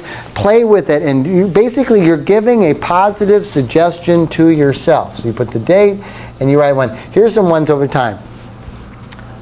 I am receiving cash and income from new and exciting sources. That's a good one. Nice generalized one. I am both giving and receiving intimate love. I am giving and receiving prosperity to all my friends.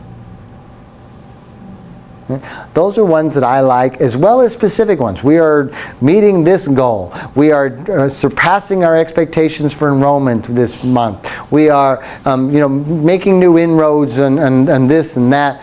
They try one specific and one generalized. Just think of it as you're dropping 2 hypnotic suggestions into your subconscious on a nightly basis, and close the book. Close the book. Now, as things start to happen, it's certainly not unheard of sometimes for you to receive large amounts of income, which is also called reality income. What happens to that reality income? It gets subtracted. That's okay. I have gone negative at times. Negative, meaning a negative balance. Nothing wrong with that. Very few successful people that haven't found themselves in that position at one time or another. It just means you're doing really, really well, and that you need to work harder to keep that account going. The more successful you become, the more you subtract, the more you have to do to keep your balance going. If you rise up and reach your 4 times amount too soon, it means you didn't pay yourself for the proper things. Or your goal wasn't prosperity driven. And we'll address that at another time when you have strictly a weight loss goal or strictly a happiness goal. Then there's adjustments we make. Yes, sir? These mental bank happenings and investments are daily? Everything's daily, right. The investment, I'm saying you only do once a year. The affirmations are not once a year. After you've been, the affirmations, first you do your ledger, get your balance, and you move over here and do your happenings and your affirmations. 2 minutes, 2 to 3. Okay? Don't be afraid to subtract that reality income. Get comfortable with drawing on your mental bank balance. You know what? Don't underestimate what just doing this for 2 minutes every night does. It's dropping that pebble into the bucket.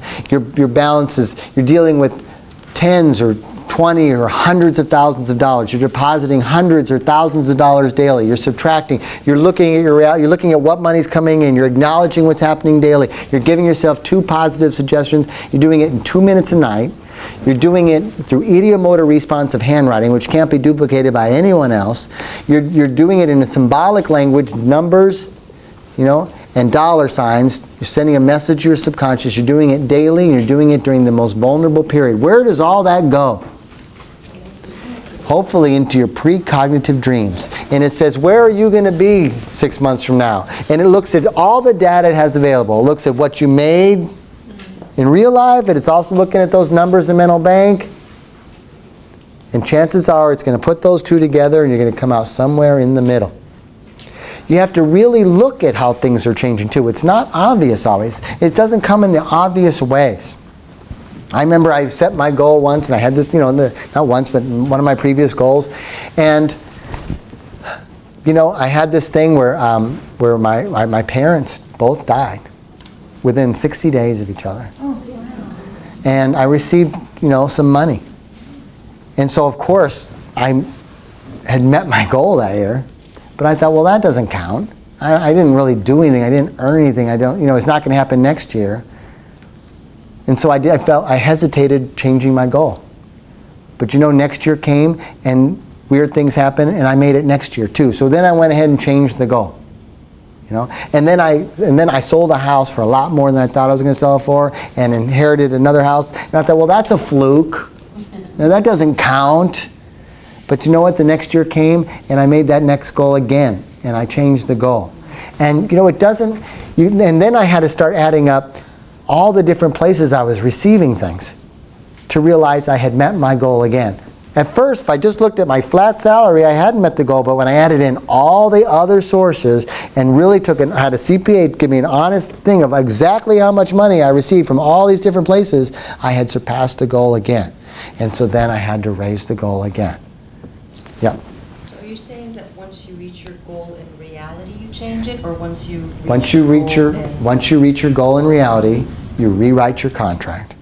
We estimate that'll be when you have 4 times that amount in your account, but not always. I have yet to reach 4 times that amount in my account. I've always reached my goal long before. And of course, when you do, you're subtracting all that in income. I've never reached 4 times that amount. But I only pay myself for things that actually move me forward. You will not do everything on your list every day. They're on your list in case you do them. Sometimes you may just do 1 or 2 things or 3 things. It can be very short. That's what you did that day. Pay yourself for it. If you miss a day, you don't get to make it up the next day. It's just lost. Don't miss a day. Every day that you don't put the pebble in, you take a pebble out. Because you tell yourself, I'm resisting success. And that resistance gets stronger. Every day you resist, the resistance gets stronger. Every day you beat it, it gets weaker. And sometimes I'll lay there and I'll be just about to fall asleep and I'll think, oh, I haven't done my mental bank. And I'll look over and I'll see it sitting right there. My first thought is, oh, I hate you. I hate you because I know it only takes 2 minutes and I have no one to blame but myself if I don't do it. And then, and I'll reach over and I'll say, you know what, as much as I don't want to do it, if I just do it, at least my resistance is not going to get stronger. I'm not going to lose this battle. I'm just going to do the 2 minutes, and I'll lay there and have this little debate with myself. Just do the 2 minutes, get it over with. It's not a big deal. And you know what? It's okay. You have to say, 88% of me wants to stay the same. 88% of me likes my drama, likes my fear, likes feeling sorry for myself, likes not having. Poor me. I don't have what the next guy, but you know what? That's okay. That's the way we're wired.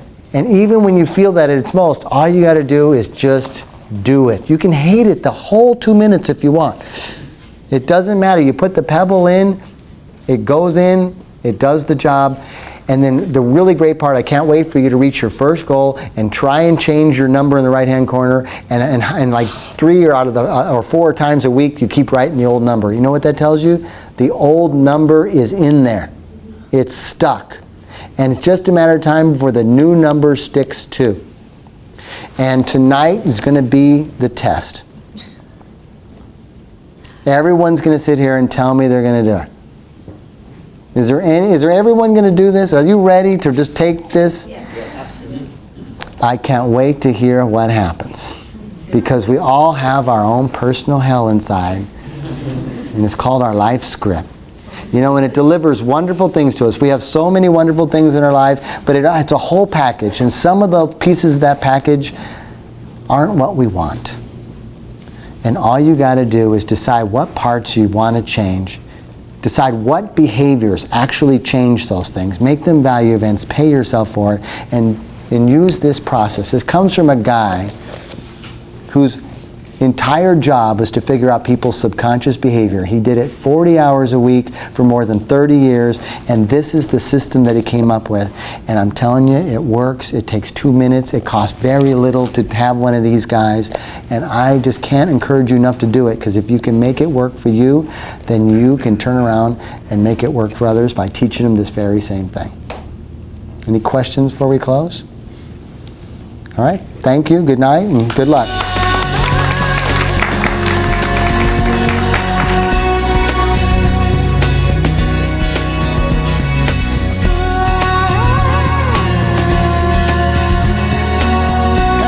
Mental bank, almost always people come to us and say, "That is so simple. Are you sure it works?" I always tell them that any time that you have invented something, once it's found out, it is simple. You take the light bulb. The light bulb is a simple thing to create. We create thousands and millions of them, but it took years of energy to put it together to create the first one. Creating the mental bank was difficult. It took a long time. Now it is simple. We have made it simple. We made it simple so everybody can utilize and do the mental bank. In fact, simplicity is the clue to effectiveness.